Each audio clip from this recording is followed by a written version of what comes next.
Hi, my name is Lou, and this is my story.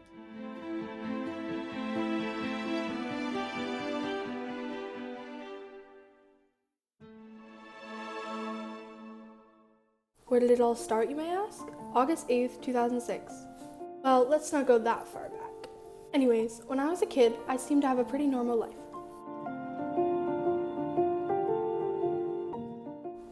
I lived with my mom and dad. I was an only child. I had everything a 3-year-old girl could want. But then my dad up and left, and my mom became addicted to drugs and alcohol. My mom got into an almost fatal car accident, and I was sent to live with my aunt for 10 years. Throughout most of those 10 years, I hadn't really known what had happened to my mom or dad. I just kind of assumed that something along the way had happened, and I needed to go live with my aunt. During the last couple of years I lived with my aunt, things were not going well, and I eventually got sent to the hospital for a psych evaluation. After 2 weeks, I was sent back to my aunt, and things were going fine until I got sent back to the hospital. From that hospital visit, they realized something was not going well and something needed to change. So they sent me to a residential group home for a 30-day max stay, and I was there for 127 days. Throughout those 4 months that I was there, just about 127 days, I learned a lot of skills to better myself, a lot of mental health help skills, coping mechanisms, all those different types of mental health help skills.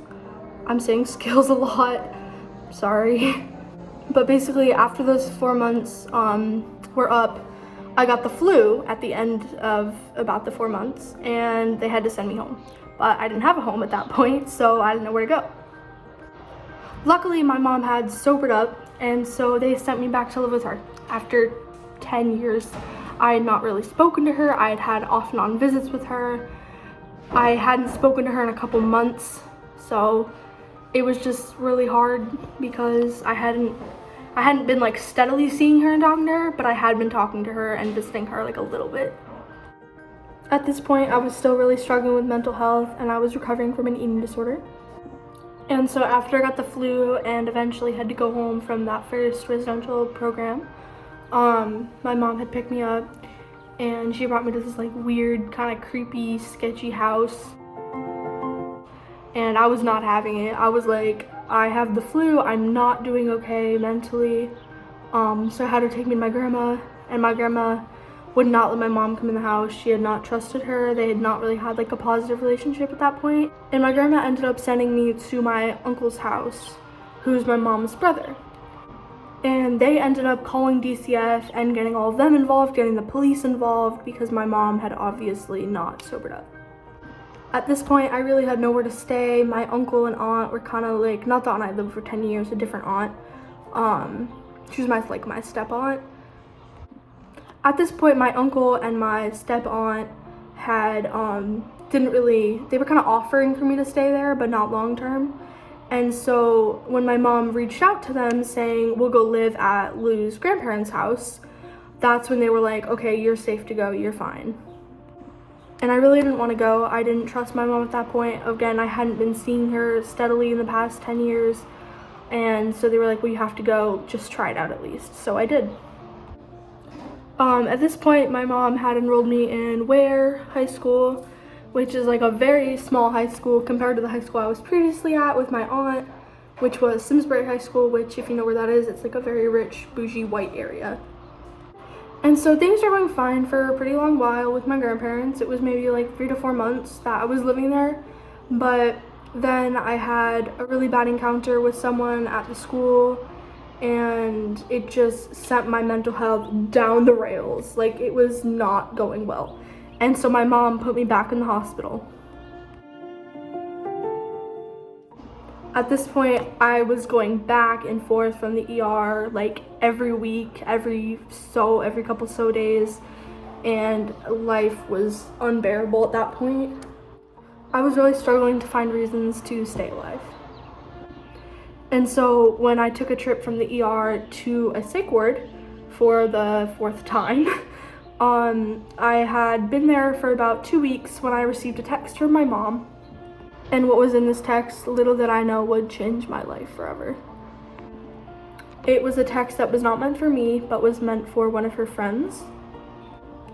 And it basically said that she needed clean urine for her drug test and was asking a friend for it again, meaning that she had not been being honest with her urine tests at her methadone clinic, which is for heroin users. She had been going there for a while, and she obviously had been faking her drug tests and was getting other people's urine for it. This was really heartbreaking for me to hear, especially as though I thought that my mom had sobered up and she had been clean for a while, so it meant that she was lying to me, which really hurt. I ended up showing the nurse practitioner, who I had grown pretty close with, and my DCF worker, and we had confronted her about it, and she said that she had just done cocaine and that it was just one time and that she was promising on getting clean, but I didn't believe any of it. At that point, I couldn't go back to live with her. We were having visits at the hospital, but they were not going well. So my DCF worker sent me into foster care. I was in foster care for the summer of 2022, and it was kind of strange for me because I was kind of living with someone that I didn't know. I really didn't like the fact that I didn't know the woman I was living with, and I was kind of scared to call her my foster mom, because I had a mom in my life and I just wasn't ready to kind of let her go. And so at that point, had been a couple months. I had tried it out like my DCF worker told me to. I just couldn't do it. So I called one of my friends who lived in the area. This was in Orange, Massachusetts, which is, if you know where that is, it's like out in the middle of absolutely nowhere. And so I had run away because my friend wasn't answering, and I just felt like I couldn't bear the emotions, and it was very overwhelming for me, so I ended up running down the street to the gas station.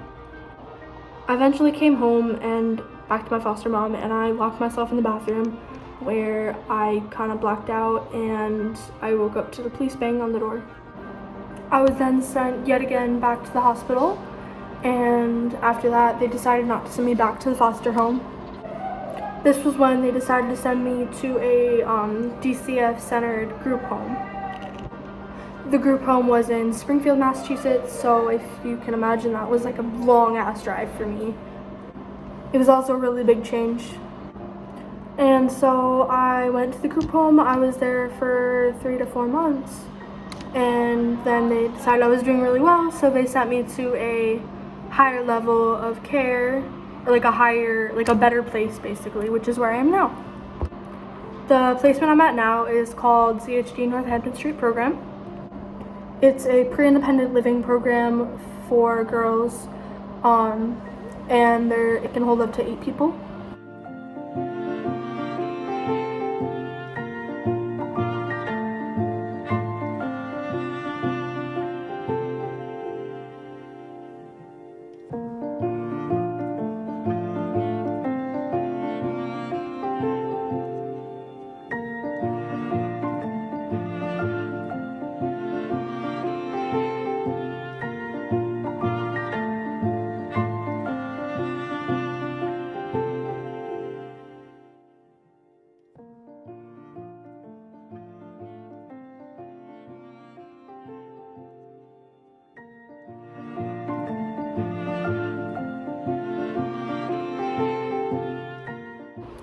And I honestly want to say that all the things I've been through and all the trauma that I haven't talked about has honestly made me the person I am today.